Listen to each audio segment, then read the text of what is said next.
Hey, residents, just a quick upfront message that this episode is almost unlistenable.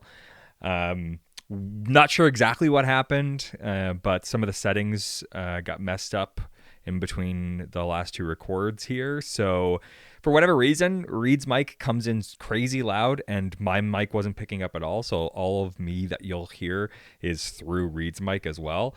I tried to do what I could to sort of fix the audio, but it's basically fucked. So, up to you if you guys wanted to listen to this or not. I didn't want to not put it up, especially because we didn't have an episode last week. Blame that on Reed. So, actually, I mean, there's a common denominator between the two of these things. But just wanted to give you a precursor that the episode is sounding weird. We know it. Try to do what I could to fix it. The Patreon episode this week is totally fine. I sort of figured it out in between the two records that we did. So Friday's episode will be absolutely fine. But just a heads up that this episode is challenging to listen to, but not completely unlistenable. So up to you if you guys want to listen, but just wanted to give you a heads up.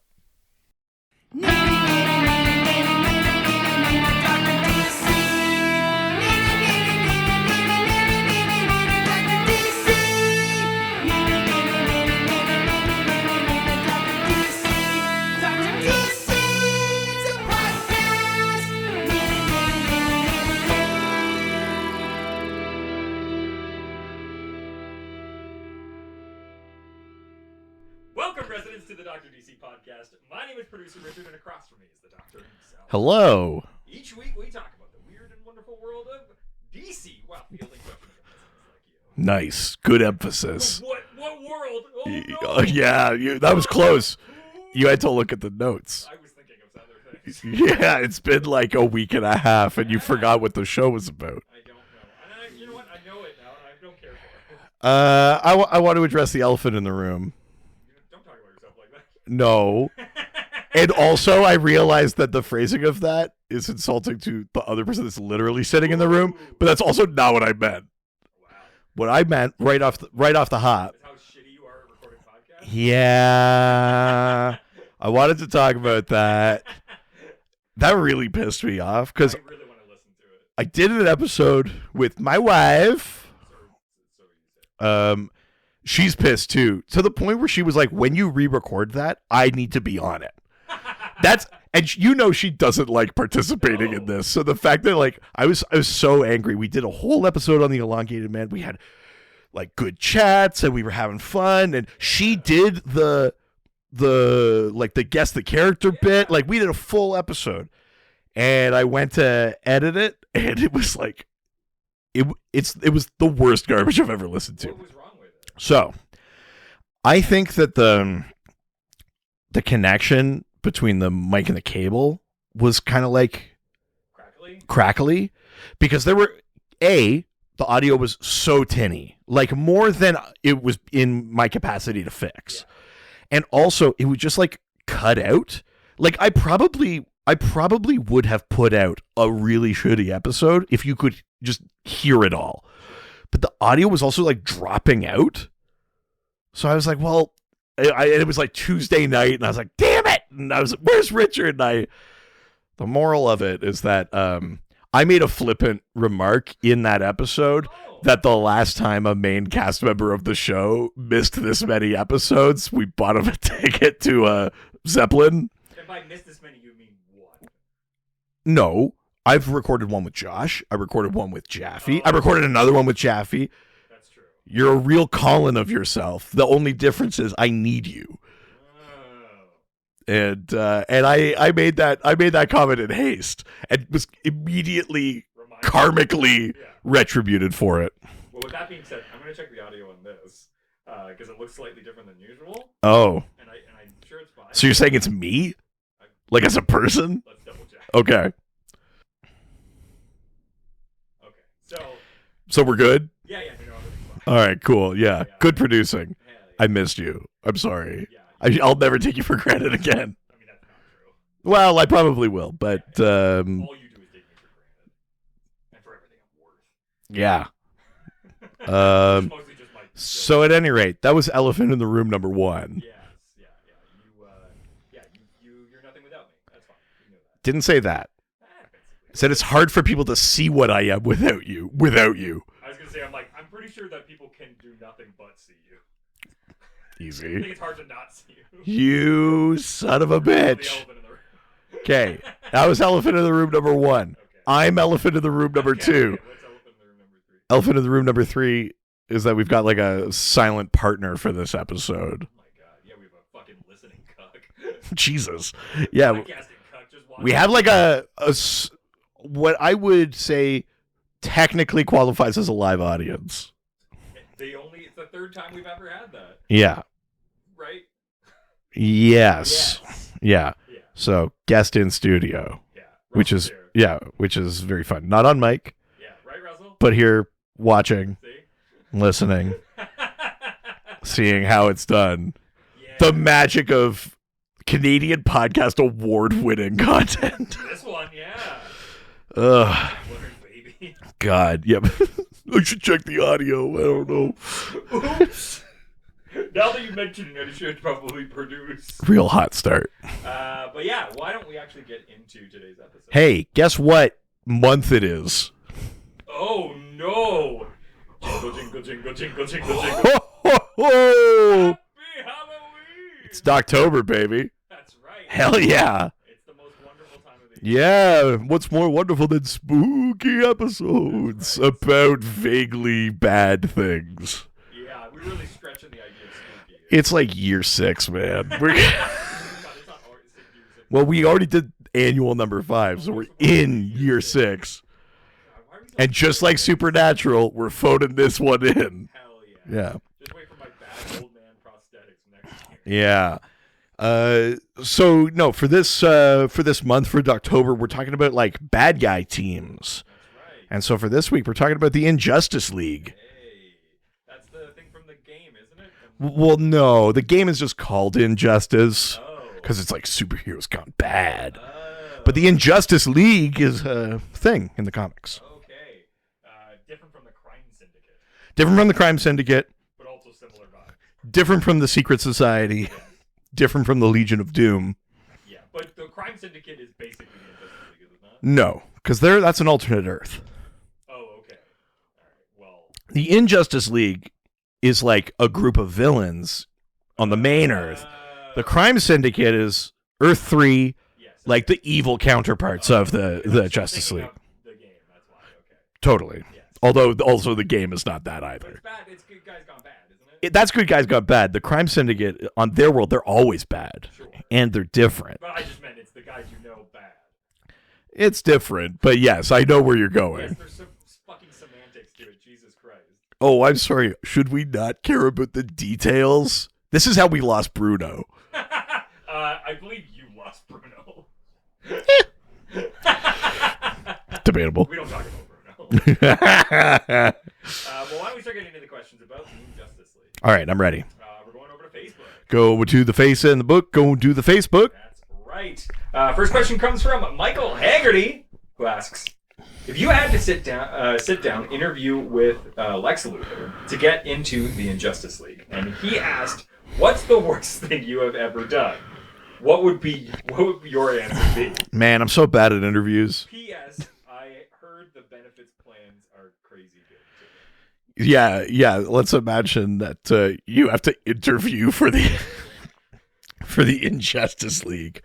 Yeah, how would you sell yourself as being worthy of being on a League of Injustice? Well, I've been a bad guy in the past. Are you gonna go like real with your answer, or just some? We're trying to? Oh, I don't know. I was just gonna say some bullshit. Oh, I don't know. I've heard we were bleeding some of the Patreon into here. No, I won't need that money. I only tell dirty secrets on the Patreon. Yeah. Okay, what's a bad thing I did that's not something I already said on Patreon? Yeah, good luck. Peed on my mom and her friend once. You have absolutely said that before.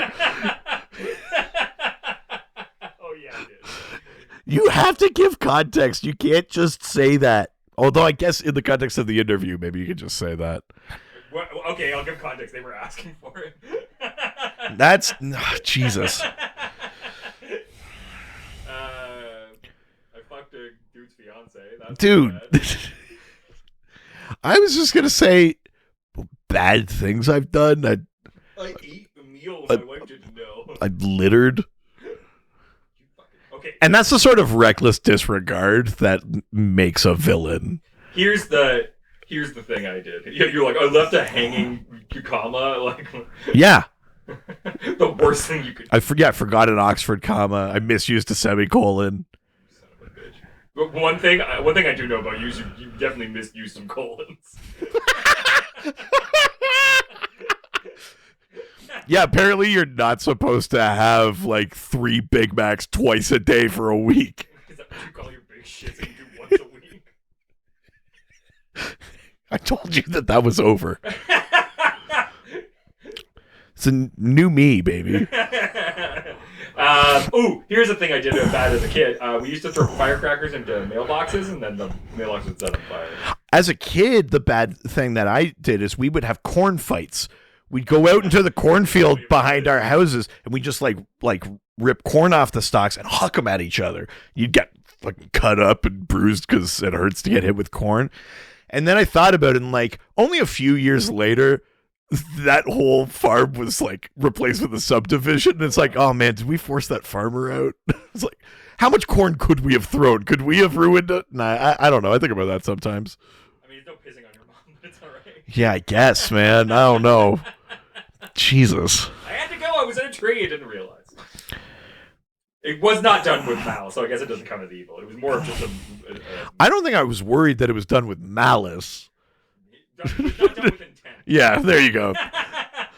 Yeah. There you go. No, I fucking loved it. There was no malice. Jesus Christ. The Unjust Piss League. We've definitely done that before. We absolutely have made that joke before, 100%. yeah. Absolutely have made that joke before. This is your fault for bringing family here. Yeah, I don't know what I was thinking. Yeah, you knew what this was. I'm embarrassed by basically everything I do creatively. Yeah, it's your fault you make this stuff. I'm too deep in it now. That's what I said halfway through the P. Yeah. All right, so those are our bad things that we did. Yeah, did we get in? Yeah, what did you do, Russell? Oh, cool. Oh, we're going to have to cut that out. Jesus, Oh, my God. You're sick, man. You're fucked. Next question. All right, coming from Henry Santa Jr. Oh, what a perfect month. Call me Henry Santa. Henry Santa is my father. Yeah, Santa's my father's name. I'm Henry Santa Jr. Yeah. Santa's the last name, though. Yeah. Obvious. Yeah. We're a whole family of Santa. Santa, and Luigi Santa. Yeah. All right. Henry asks, who didn't make the cut that you think should have? Also, who did make the cut but didn't need to be there? So there's a few different rosters of the Injustice League. They've got kind of vastly different makeups. So I'm just going to go through some of these. Some of them you're like, okay, I understand these characters being on there, and other ones you're gonna have questions. One lineup is Lex Luthor, Black Manta, Catwoman, Kronos, Dr. Light, Felix Faust, Mr. Element, Penguin, Sinestro, and Zoom. What? I think Mr. Element and Penguin kind of aren't holding down the fort, really. There's a version of the group that was deliberately silly. Remember there was that Justice League Antarctica team? Sure. That was like a bullshit team of joke characters that like couldn't be trusted to do anything right. Well, there was an Injustice League for them too. It was Clue Master, Major Disaster, Clock King, Big Sur, Multi-Man, the Mighty Bruce. They were called the Injustice League International, and that group became Justice League Antarctica. Oh, okay. But then there's a kind of a bigger version from the sort of like early 2000s, and that group was organized by like Lex and Cheetah and the Joker. And that's where you get like Deathstroke, Giganta, Gorilla Grodd, Killer Frost, Ivy, Black Manta, Dr. Savannah. Like, you get some more kind of like major players in there. Cool. Do you imagine a soldier that just likes to fuck major player? That's But if his boys don't think he's doing well enough, he gets demoted to colonel player. Yeah. Yeah, and then in the New 52, there was an Injustice League that was like Lex, Manta, Black Adam, Captain Cold, Sinestro. That was the one that fought the Crime Syndicate. Sure. Okay. And that was a pretty legit one. Bizarro was on that one. So you kind of run the gamut from like kind of jokey to like mostly good but couple of weird picks to like, you know, in the same way that the Justice League for a while, like everyone was a member. There was also an Injustice League where it's like everyone's a member. Sure. You're bad, you're on the league. So it's, you know, it's maybe a little hard to think of someone that like should be on there but wasn't. But like, I guess if we're talking about major villains of major characters, you're probably talking about like I don't know that like Hector Hammond, who's a Green Lantern enemy, or like Ares for Wonder Woman, or, you know, like I think there's probably characters like that haven't been on an Injustice League. I don't know that it makes sense for them to be, but you could definitely think of some like relatively major characters that have probably fit that bill. I'm not sure if Gentleman Ghost ever has, you know, a Hawkman villain. There's probably a few you could think of where you're like, that you're a relatively big player for that character. I think it also depends like whose villain you are. You know, like I'm not sure if Parasite ever made it to the team, but like he's a Superman villain. Your Lex is on the team. Like, you're always gonna have Lex. You know what I mean? Like, so there's also that kind of thing of like, if you're one of the main ones, it's probably relatively more certain who it's going to be. And then in Wonder Woman villains on there? Cheetah. Okay, sure. But also Wonder Woman villains is kind of a weird nebulous thing. Like, Dr. Psycho may have been on a team, but like once you start getting past that, you're like Blue Snowman, Image Maker. You know, you start like Dr. Poison. You kind of go into these like weird ones. It's like I don't know, probably not. Yeah. Is there anybody who you think like shouldn't have been on there? Oh, here, I'm just gonna pull up a big list here. Let's have a look. Sure. Who should not be on an Injustice League? Yeah, I mean, like interestingly, Prankster, kind of a lesser Superman villain, but I think like Toyman kind of covers that. Like, I think there's a thing too where it's like Prankster and Toyman. It's like pick a lane in the way that even though they're technically different, it's like Joker and Riddler. It's like pick a lane. Yeah, you're doing enough of the same stuff. I think there's like that kind of thing a little bit. I'd probably get a character like, oh man, oh Parasite was there. You go. That's in that era where like a bunch of people joined.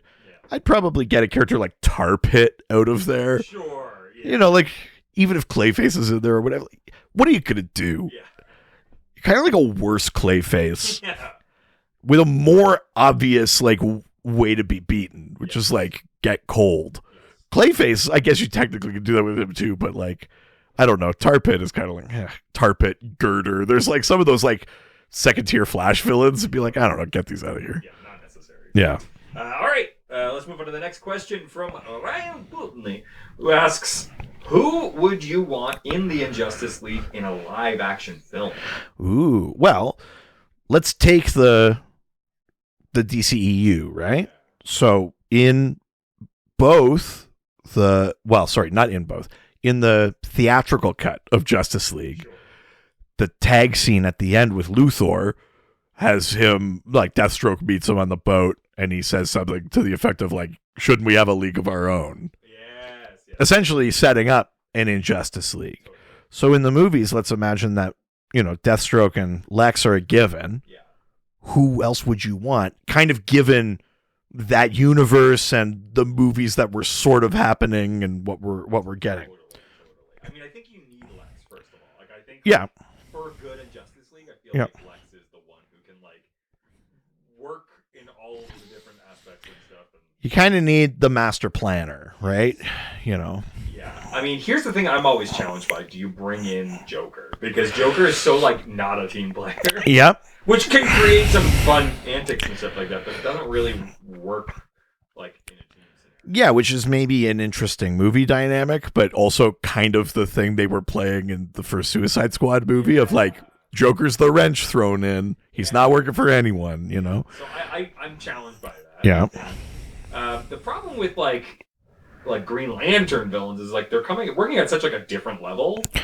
Yeah, that's true. If we imagine that we were going to get like a Green Lantern of something before we do an Injustice League or whatever, you probably need a Earth-based one. Yeah. I don't think you get Sinestro. I think you get Hector Hammond, or you get Sonar, or like I actually think Dr. Polaris would be a good one, like a magnetism, like Magneto powers kind of thing. Sure. I'd love to see like a Captain Cold would be fun. Captain Cold would be fun. Dr. Light would be interesting. You know, the Aquaman movie happened. You could get either Ocean Master or Black Manta, maybe. Might be interesting. Yeah, geez, what else? I mean, you could theoretically put the Cheetah in. You know, you got Wonder Woman 1984.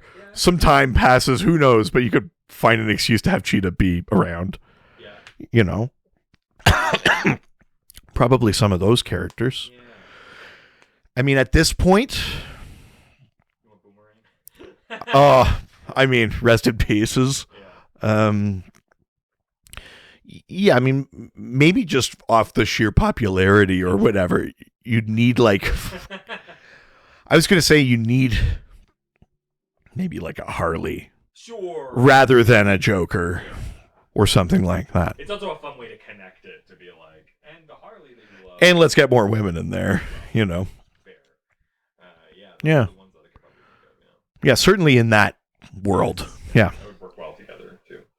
All right, let's leave Facebook and head on over to Twitter. Twitter. First question. We got an extra time. Oh, my God. That was the right amount of tuz. Oh, okay. Wow. Who made it? Twitter. One more. No, that's the number. Wait, hang on. Twitter. 9. Touch it up to Twitter. Twitter. Feels way more. That's 8. That feels like not enough. Weigh in. Yeah. Hashtag #9 or hashtag no. #8. No, because it could be neither. It can only be one of those two. It's hashtag #count. What's count? Yeah, what's your T count? Yeah. I don't know. Ours is low. I don't know that I want that trending. Yeah, let me know what your T count is. Yeah. Either way, it's single digits. If you're listening to this. First question comes from our favorite religious representative. Ooh, Chris Chan. That's right, the one and only Chris Chan, who asks, in Old Man Logan, the Marvel villains took down the Marvel heroes by matching villains with heroes they don't usually fight against and would have an advantage over. How would you propose the Injustice League do the same against the Justice League? Right. That's interesting. That's a piece of Old Man Logan I always forget, is that the reason that the heroes are gone is that the villains organize and go, we're always fighting the same heroes and it never works. We should swap. Yeah. And they basically weirdly are perfectly aligned to lose against this hero. Weird that keeps happening. Which is, an idea so smart that it never came up. Yes. Yeah, so to just take an assortment of villains but try to tailor match them to take down a hero. So it's not about being in that hero's rogues gallery. But what villains would you pick for the main Justice Leaguers to take them out is kind of the question. Sure. The real hard one is how do you take down Superman? Yeah, Superman, and it's funny because the instinct is like Superman. There's a bunch of Superman villains that have some sort of kryptonite adjacent thing. You have like Titano, Metallo, the Kryptonite Man, Luthor.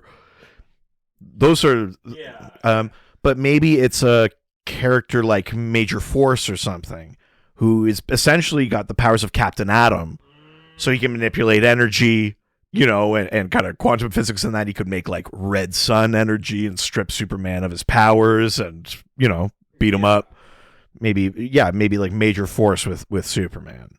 Who would you put against like Flash? Okay, interesting. I mean, I'm trying not to do one that is just like Lex can take down Flash, but that's just too easy. Sure. Lex can take down most. Right, yeah. In the way that Batman is also like, yeah. It's so who do you put against the Flash? Do you just go a different Cold character? Well, like not just so like Killer Frost or something instead of Captain Cold or but like face them. Like maybe like Mattermaster or something like that, like a Hawkman villain. Sure, who can maybe like make the floor sticky or make it so that he like kind of phases into it and gets stuck or something or I'm trying to think like again also for Superman 2 you could do somebody who like wields magic. I mean like magic's not a weakness, he's just not like invulnerable to it. So a magic character would also work. Put Circe or something up against him. How often do Batman and Lex go up against each other? It's happened more and more. I mean, I probably wouldn't pair them off. I think Batman has Lex's number mostly. Who do you get to take Batman down? Such a hard one. Like I think maybe you have to go for something like more kind of cosmically powerful. Sure. You can get Eclipso. Sure. One of those characters that has like a sort of overwhelming. Although, I mean, here's the thing with Batman. The Batman discourse is all that like he's always ready. So it's like Eclipso. It's like, just shine a flashlight. The weakness is, you know what I mean? Like, there is that kind of tendency to like explain him out of every situation. But I think where I would go is some sort of big cosmic level character that's just a little too much for him. That yet technically with prep time he could beat. But we're assuming by Old Man Logan rules, they're going to kind of spring it on them. Exactly. So I think that's maybe part of it. Or so someone that can kind of be largely intangible or something like that, like Shadow Thief or something like that. Batman, do the Bane thing to like, you think the darkness is your ally kind of thing and have, a character like that take him out. You could do Clayface against maybe the Flash. Oh, sure. I like that. Yeah, that's an interesting idea. Yeah, that's kind of fun. For Green Lantern, I mean, I guess you could do that, or you like Scarecrow, or like a fear thing, Oh, sure, I think we forget about Scarecrow in that conversation, but it might just be that simple. For Wonder Woman's tough because she doesn't have like an explicit weakness. I mean, that's the problem with mostly Justice League. Like, well, I know, but like even Superman is like kryptonite. You can like do something, but like Wonder Woman has none. So that's a little tricky. Yeah, who would you put up against Wonder Woman? Maybe someone like the Key or the Master Jailer or something. Because in the old Golden Age Wonder Woman comics, there was this thing about like it because William Moulton Marston had all that bondage stuff, and so her quote weakness was like to be bound with her own whatever. So if you get a character whose like power or ability is like containment or binding, like the Key or the Master Jailer or something, then like maybe that's the approach for Wonder Woman. Aquaman. Oh gosh. Literally takes them off. Yeah, I don't know. Yeah. Somebody from Space 2 would work. Because it's just like fully opposite values there. Yeah, that's or like just do you just do the chintzy thing of like someone with fire powers? Well, the like problem me, is, yeah, but you need that for Martian Manhunter. Yeah. Sure. Yeah, you give like heat wave or effigy or something to Martian Manhunter. Maybe something electric. Oh, that's interesting. Yeah, like he's like more prone to being electrocuted. Yeah. That's kind of funny, actually. I don't hate that. Like electrocution or live wire or something like that. That's kind of fun. I think that's most of the big ones. Yeah, that's kind of fun. A lot of like low tier characters in there in this plan of ours. Like We're not just swapping out the big guns. No, because I don't think those necessarily work. I think like I do think that there would be an interesting Batman matchup with like someone like Black Manta. You know, as just fighters. Batman is objectively a better martial artist, but Manta has like the extra tech and he's pretty ruthless and he's like a knife guy, and there'd be maybe an interesting fight there. Yeah, or I was gonna say I guess I can't think of anybody else there. Yeah. All right, let's go to the next question from Mad Seb, who asks, should Vandal Savage be the true leader, or are Lex and Gorilla Grodd better motivators than him? I'll see. Hashtag never say die. I think I like generally Lex being the head of the Injustice League. I think it makes sense. It just feels right. I know not all Injustice Leagues have Lex at the helm, but it does feel like he's the one that's like smart enough to work with everybody different characters. And to coordinate and it's usually a little more personal with the Injustice League, and I feel like that's where Lex really shines, is having like a petty grudge kind of thing. Like, and so I kind of like him there. I mean, Vandal Savage was in the Injustice Society, but I think also when you're an immortal and you live that long, when you're around for 50,000 years, yeah, sometimes he does have like a villain motivation, but it's also he's kind of like beyond it a little. Yeah. And so I think sometimes, like, if the motives align, he'll work with.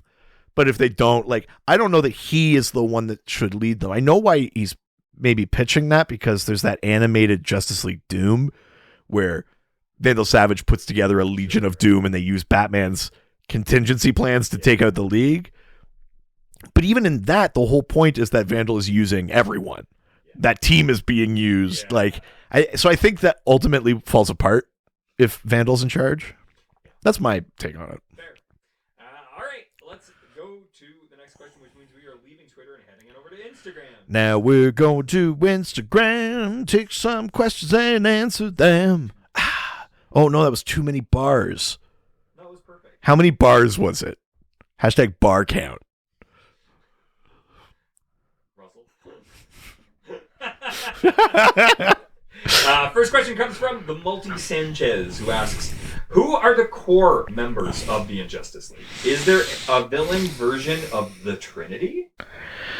I mean, I guess the closest version you get to that is that sort of mid-2000s Injustice League, where they were brought together by Lex, Joker, and Cheetah. So the arch enemies of Superman, Batman, Wonder Woman. So I guess if you're looking for like the villain Trinity, that's the one you get. Yeah, one of them's a little bit doesn't belong. But... I mean, truly though, Wonder Woman's arch enemy. That's a pretty good one. If you play DC Universe Online, that MMO game, the sort of dark reflection of the Trinity, depending on who your mentor is, depending on your class and stuff in the game. If you're a hero, you get either Superman or Batman or Wonder Woman as a mentor. If you're a villain, you get either Lex, Joker, or Circe, the sorceress, subbing in for Wonder Woman there, which is also kind of interesting, and I always kind of dug that one.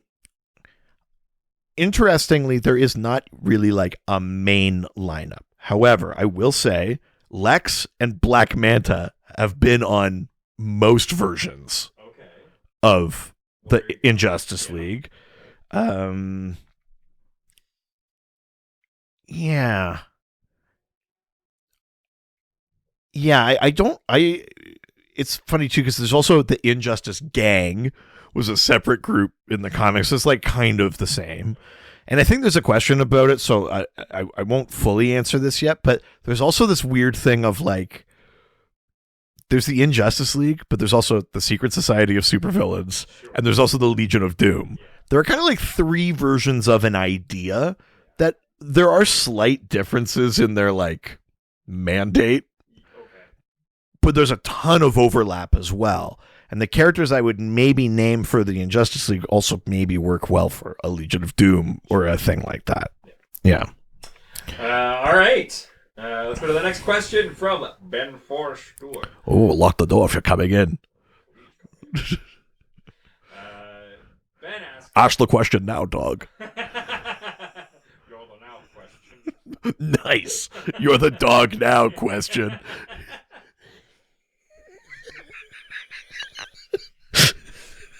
Man, dog, now. So dumb. Why does the Joker seem to have a certain amount of respect for Lex Luthor?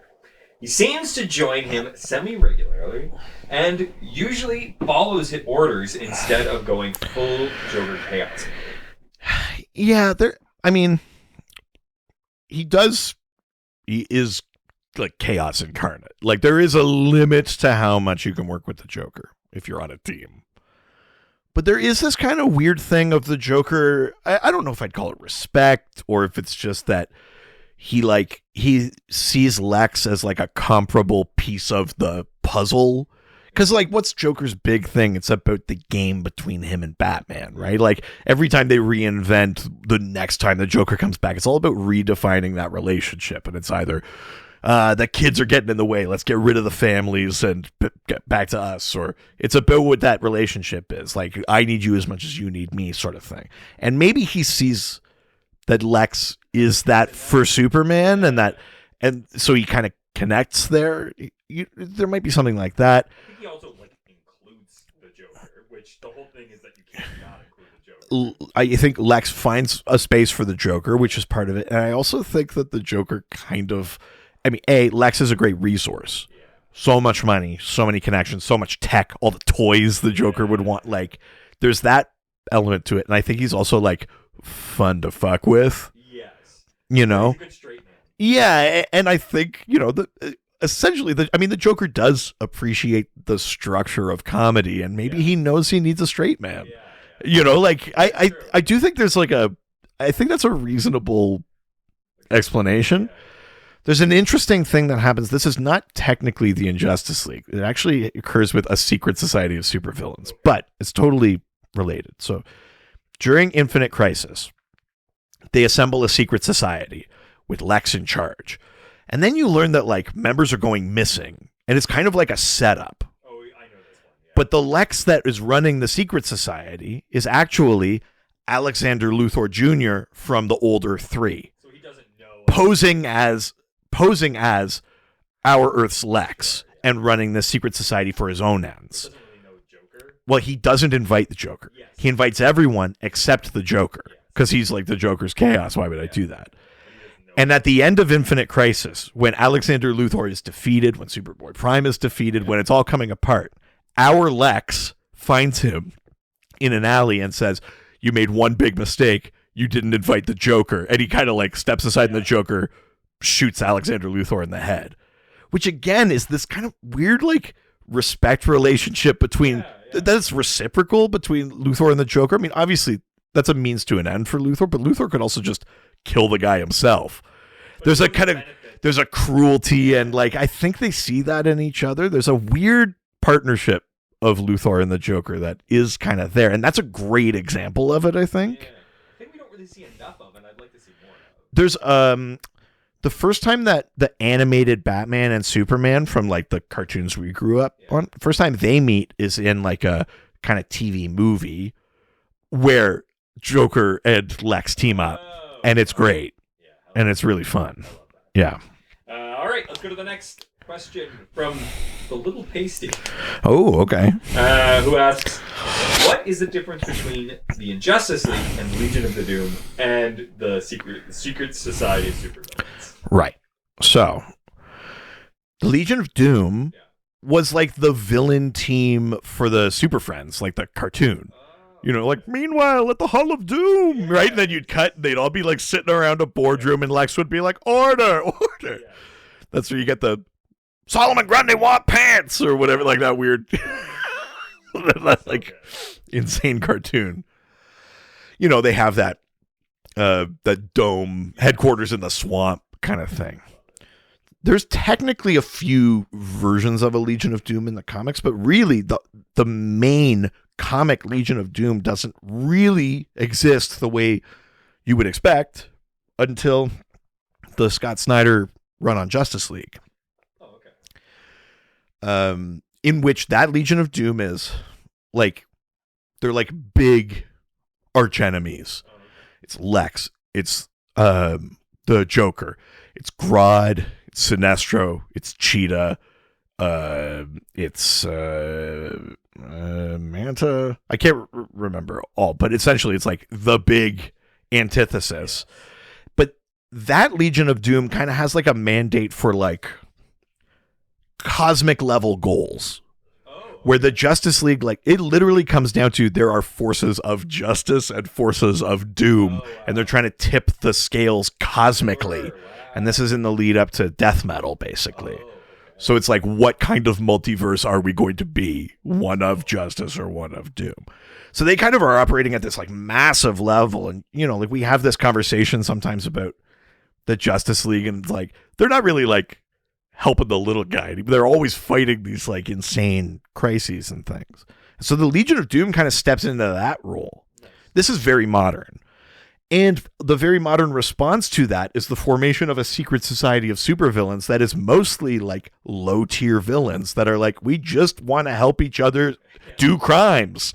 We want to rob banks and like kidnap the president's daughter, and like we would like, they just want to do that shit. They're like, the Legion of Doom keeps like almost dooming all of reality. We don't want that. We just want to be bad. So I kind of like that when the Secret Society of Supervillains is more just like a network to be better at villainy, crime and villainy, right? Like, and to me that makes sense.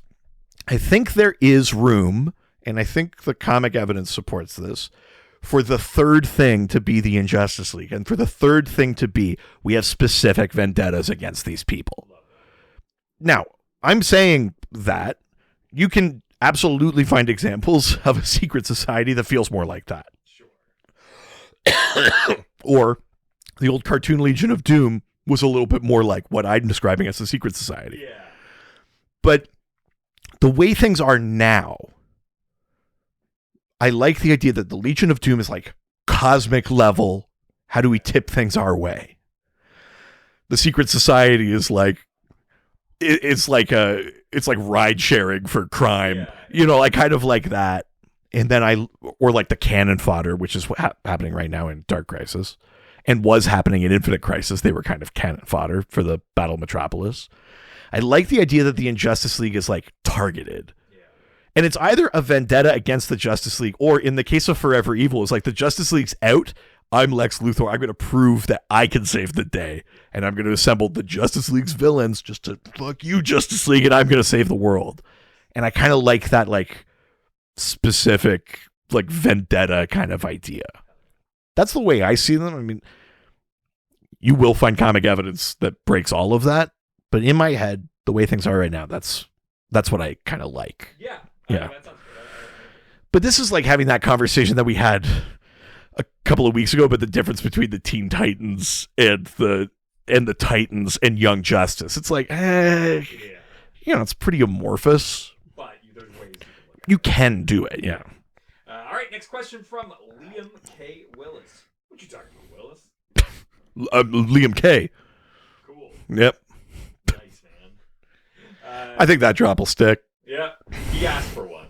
So, Liam asks, I know it's comics, and comics aren't gonna comics, but how is Lex able to be such a prominent villain, the leader of the Injustice League, and not face major repercussions? Is there an in-story reason for this? I mean, yes, there are in-story reasons, although I would also say that this question would make a lot more sense like 15 years ago. Like now, the world we live in, you go like, of course he doesn't face any consequences. Yeah, you could be an outward villain. People would be like, yeah, I love him. I'm going to vote for him again. Yeah. Like, you know, like I like him because he doesn't do good stuff. The veneer of reason has been like totally stripped away. But there is in-story reasons. So first of all, Lex is extremely well connected.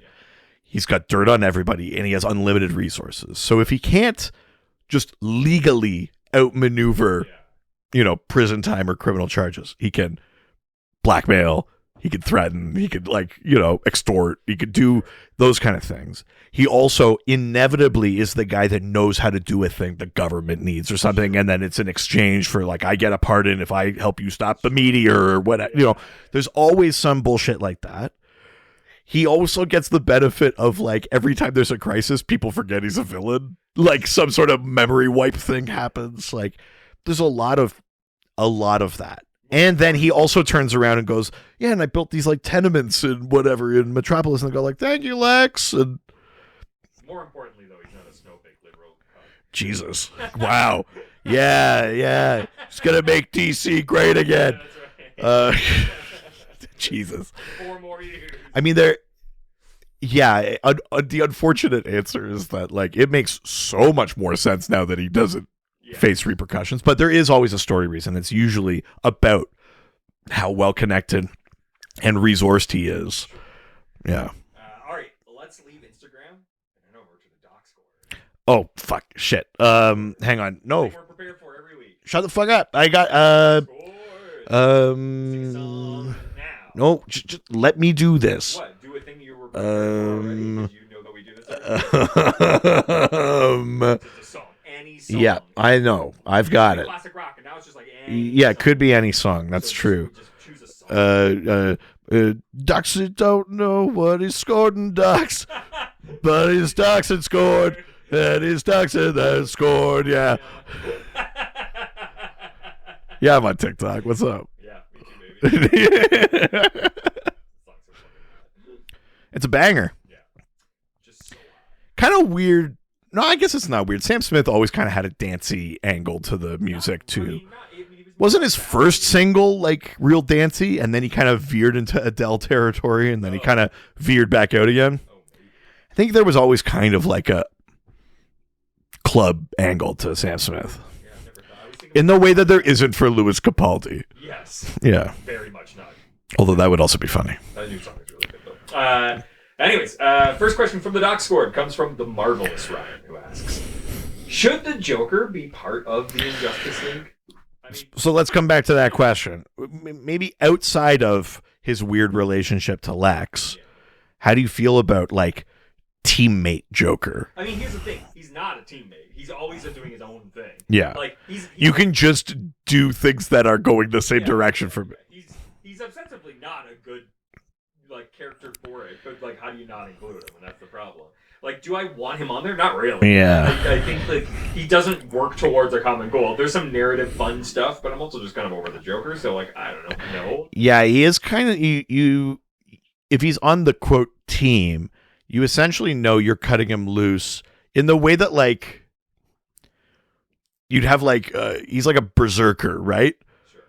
It's he's probably going to do a bunch of damage and chaos to the people you're fighting, but if he gets turned around, that's going to be a problem. Exactly. There is an element of that. I don't particularly want him there. No, and I think generally you're right. But I think the key to keeping him engaged is that the thing that I am defining as the Injustice League trait, which is the vendetta. Yes, which he can be good for that. Because I think where Lex lost him as a member of the Legion of Doom in that run leading up to Death Metal was that it was a little too high concept. He's you're going to ruin the game. Yeah. If you break the multiverse and we beat the Justice League, you're going to ruin the game. But also, Lex had the Batman Who Laughs chained up in the Legion of Doom, and Joker was that thing shouldn't exist. Yeah. That's an abomination. Joker and Batman teamed up to fight the Batman Who Laughs, and he's you better not you better get rid of him. And Lex was no. And he's you better get rid of him. And he's no. And he's fuck you guys. Yeah. So I think that's where Lex lost him, is that he wasn't managing his vendettas, including his vendetta against the Batman Who Laughs, right? And so I think if you can keep him kind of on that track, you can sort of aim him. But as soon as he gets too heady, or it's we're gonna have meetings to decide how crime works, and it's well, you've lost the Joker. He's Yeah. I'm bored. I'm leaving. All right. Next question comes from We've Only Just Dandum. Again, who asks, what does Giganta bring to the table? Easy. She's a fun character, but it seems like all she can do is make herself a bigger target for the heavy hitters. What would you have her do if you were hatching an evil scheme? Reed, what would you have her do? Easy. So here's the thing with Giganta's power. She's not just like getting larger with no increase in strength or durability. She's not only becoming a bigger target. She's strong. She's tough.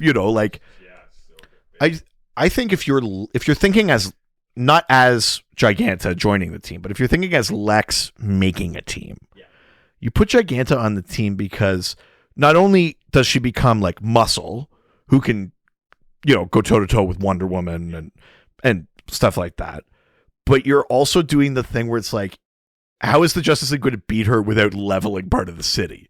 Like if Wonder Woman just punches her as hard as she can to knock her out, which Wonder Woman could do, now you have a giant woman falling on a building. Sure.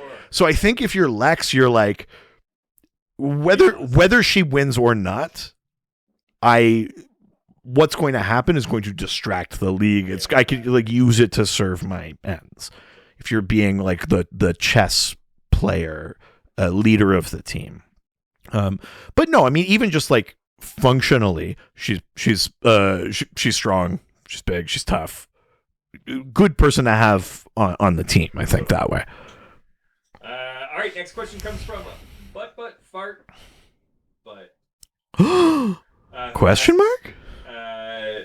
What is the greatest feat of injustice ever successfully pulled off by Justice League? I mean, defeating the crime syndicate is no small feat.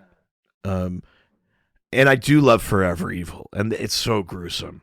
And I kind of love the idea of like, it's almost wish fulfillment for all of these villains. Be like, this is what I would fucking do to the Justice League, but they get to do it to the crime syndicate. No, being the crime syndicate is not really a feat of injustice. I mean, unless you yes, like an unjust or just like it's an unjust way to stop them is to like maim and murder them. But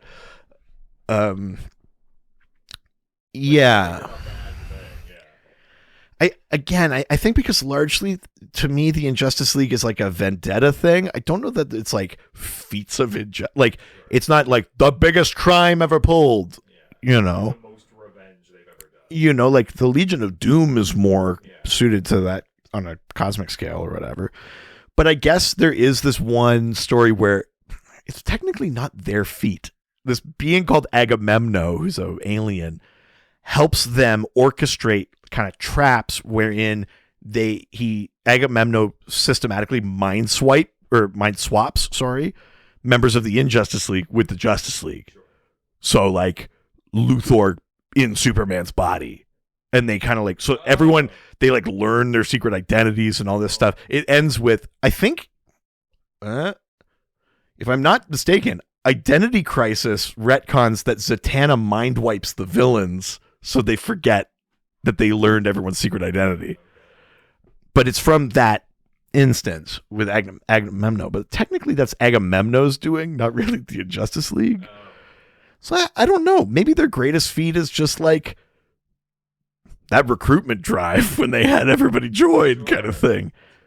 Yeah, I don't know if there's kind of specific feats of that team that I'd throw out there. I think there's other teams that have villains that have bigger feats. Sure. I'm sure that's fine. Well, if you want to find more feats like this, go to wikifeats.com. Yeah, FEATS. Oh, yeah. Last question comes from Crimson Raven, who asks, what qualifies someone to be on the Injustice League? What kind of standards do they have? I mean, based on the lineups I mentioned, variable standards. Yes. Like, well, we've got Catwoman. She's like a master criminal. She's a great fighter. She could get at Batman psychologically. We also put Penguin on the team because, but we got Lex. Like Penguin is poor next to Lex. Yes. why are you here? You know? Well, according to the way I view the team, you need a vendetta. Like a kind of personal vendetta. I've had enough of them foiling me, or like they killed my dad or whatever. And you need a vendetta. That's part of it. And then I think you need I think you should have like a history also. Like it can't be a one-way vendetta where it's like some random guy, Martian Manhunter, stopped and he's like, I'll never stop coming for you, Martian Manhunter. And Martian Manhunter's like, who are you? Like you can't have the Don Draper thing. It has to be like Cheetah, my old nemesis. Like that's got to be like that kind of like element to it, I think. For me at least, because when I look at those teams, and that's why I go like, Girder, why are you here? You know, that kind of shit. You go like, yeah, there's a whole class of villains. They don't have to be the biggest ones, but like Parasite, you go like, yeah, that's a Superman villain. They fight a bunch. Yeah, you can be in there. And I'm fine with that, but it's when you get down to Mr. Element. Why are you? Get out of here. That's sort of how I feel about it. Yeah. All right. Well, that was the last question. Sorry, I think last thing. I think it's like because if we imagine that the team is like a vendetta based thing, I think you also need like a personal connection to whoever's organizing it, which is likely Lex. Yeah, sure. Because it's not, Lex isn't just being like, you all have vendettas. It's kind of like, you know, like Lex, let me at him. I need your resources to make this happen, and I'll do your dirty work for you. Like, there's kind of a Lex also can't be like, who are you? I think there's also that element, you know. I think the who are you team is the secret society. Yeah. Or the Alaskan Justice League. Yeah, Antarctica, yeah. All right. Well, that was the last question. Holy shit, we did it. But we're not done. It's time to play everybody's favorite game. Can you guess the name of the character based on someone who's not read comic books could describe that character to us? If you don't know how this works, Russell. Wow. I send an image of a DC character to my wife, who does not read comic books, nor does she care for them. She sends back 4 clues describing what she sees. The doctor tries to guess who it is. Yeah, and I'm great at it. Yeah, notably lately. Yeah, the missing episode, it's now a push, but it was a loss. Weird you keep pushing these losses. I'm only push them structurally. As opposed to yeah. Materially. All right, 4 clues. Are you ready? Never, but let's do it. Okay. First clue. Okay. Ginger mullet. A ginger mullet? Is it a version of Guy Gardner? No. Okay. Is it a version of Jimmy Olsen? No. Ginger mullet. Interesting. Give me another clue. Okay. Clue number 2. You can also have as many clues as you want. No, there's 4 clues. Do you not know the game? You sound like an idiot right now. Oh, Jesus. No, I need you to produce. I need you to produce. Oh. Just don't change any of the settings before you do it, okay? Yeah, because that helped. It was a hardware issue. Yeah, well, I mean, that's what we're talking about. Damn it. Shit. Oh, God. Clue number 2. Office up top, but magician's assistant down below. I don't even know what that means. A ginger mullet. Yeah. And like a... I mean, sure. Yeah. It's not like some weird, like, Zatara side character or... Magician's assistant down below? What the fuck?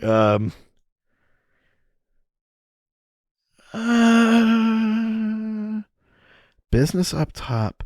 Magician's assistant down below. Ginger mullet. I need another clue. I feel like this isn't going to be a good week. Clue number 3. Zorro's secretary.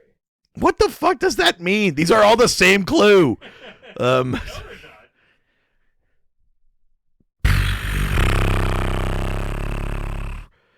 God, I'm just like getting an image of like the Hamburglar and fishnets. Like, that's what I'm picturing. Is it the Hamburglar and fishnets? Weirdly is. Oh man, I did it.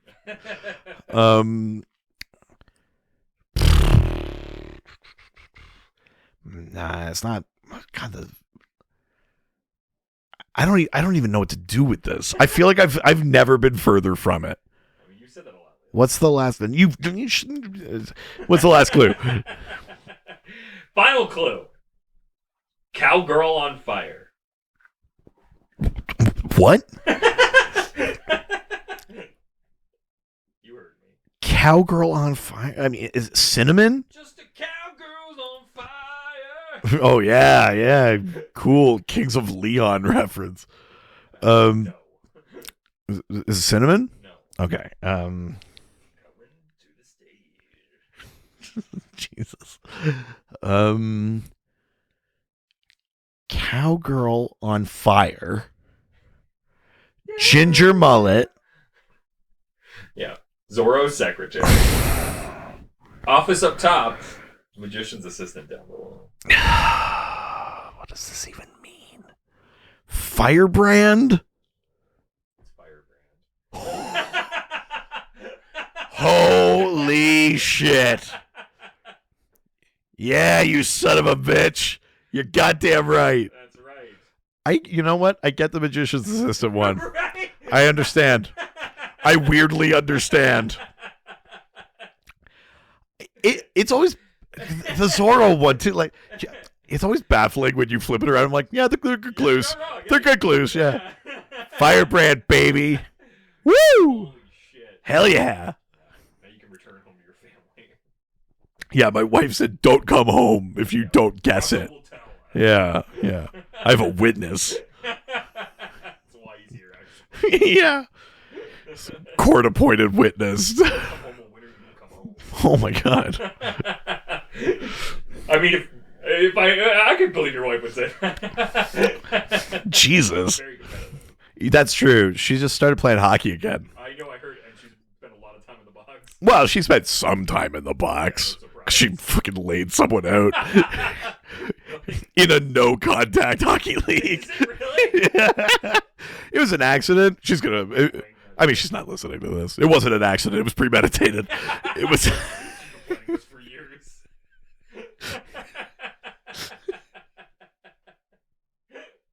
Finally, all my plans. Nice to see you.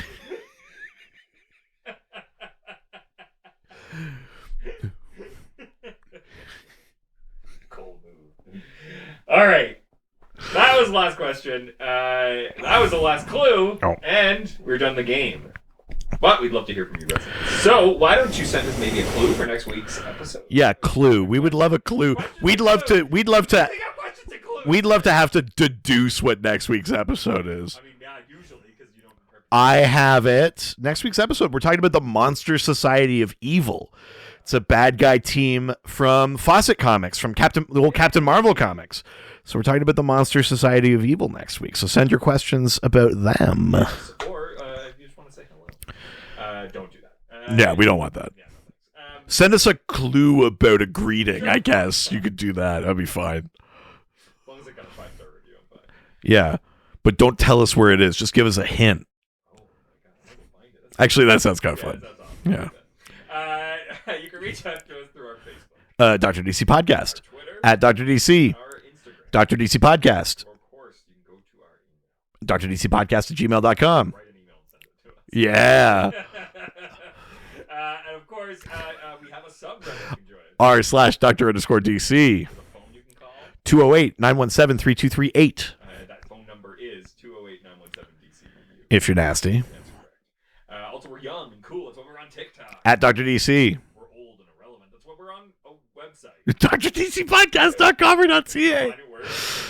Also, give us a 5-star review. We want those wherever you get. Yeah. You're on that platform. It's not on the Apple one or Facebook. Just take a screenshot and send it to us on one of the other previous platforms. Yeah, we love it. We love it. I don't know, man. Send us some physical mail. Yeah, send it to 301 Hogue Street. That's Hoge Street in Whitehorse, Yukon, Canada. Y1A 1V8. Also, we've got a place where you can put money. It's Yeah. called the Patreon. Nice. Patreon.com/DrDC. There's a $1, $5, $7 level. They all give you access to the Discord, our awesome fan community. $1 doesn't anymore. I turned it off. That's not true. You greedy little piggy. And at the higher levels, you get bonus episodes, theme polls, all sorts of fun stuff. You don't get to leave me for this long and then come back and fuck up our outro. Yeah, I forgot all the fucking up gets to happen while I'm gone. Yeah. We're out of that now. Yeah, you can't bring the fuck up here. It's over. I need this. Something else we need is to continue to talk about Supernatural. Yeah, baby. We have another podcast. It's called Ghost Facers, a Supernatural rewatch. We are going through every single episode of the CW Supernatural. We are into season 6. We talk about real world monster lore, behind the scenes stuff about the show. It's a great time. It's fun. And if you fucking heathens go over there and ruin the sweet, gentle time we have over on Ghost Facers. I know. Such a lovely crowd of people who are supportive. Yeah, they're intelligent. They got really good jobs. Yeah. And it's not that we purposely cultivated a different audience. No, this is them. Yeah, it's all you. Yeah. You fucking piece. All right, that's it for this week. Adios. All the superheroes, they always fight for what is right. Live with danger and adventure, they are men of might. This was a Brain Freeze podcast.